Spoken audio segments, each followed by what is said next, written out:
ఇక్కడ ఒక మాట ఉంది, అబ్రహాము సారాయి మాట విన్నారు. హల్లెలూయా. దేవుని మాట ఒకవైపు, సారాయి మాట మరి ఒకవైపు. సారాయి మాట వినలేకపోతే ఇంటిలో సమాధానం పోతుంది. హల్లెలూయా. భార్య మాట వింటేనే అందరు స్విచ్ ఆఫ్ అయిపోయింది ఇప్పుడు. భార్య మాట వింటేనే ఇంటిలో కొంచెం నెమ్మది, లేకపోతే ఉదయం నుండి సాయంత్రం వరకు సనుగురించుకొని ఉంటున్నా. ప్రతి ఒక్కరింటిలో, నా ఇంటిలో అంటే ఏదో ఒకటి కోపపడితే నా ముందు ఏం చెప్పకుండా వంట రూమ్లో ఏదో సనుగురించదు వింటున్నారు. తర్వాత బెడ్రూమ్లోనికి పోయినప్పుడు, వాష్రూమ్లోనికి పోయినప్పుడు ఏదో సనుగురించుకొని పోతున్నా. నేను మళ్ళీ వెనక పోవాలి, ఏం మాట్లాడుతున్నా ఏదో చెప్పుకొని పోతున్నా.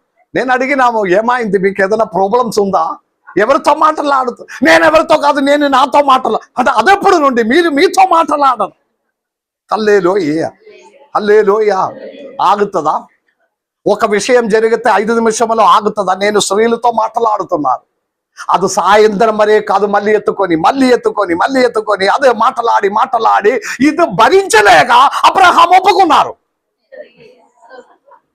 ఇప్పుడు ఈ విషయం అంతా తీసుకొచ్చినది ఎవరు? పని మనిషి ఎవరిది? సారాయిది. అర్థమైతే దేవునికి స్తోత్రం చేయండి. కుటుంబంలో సమస్యలు ప్రారంభించడానికి ఉన్న కారణం అదే.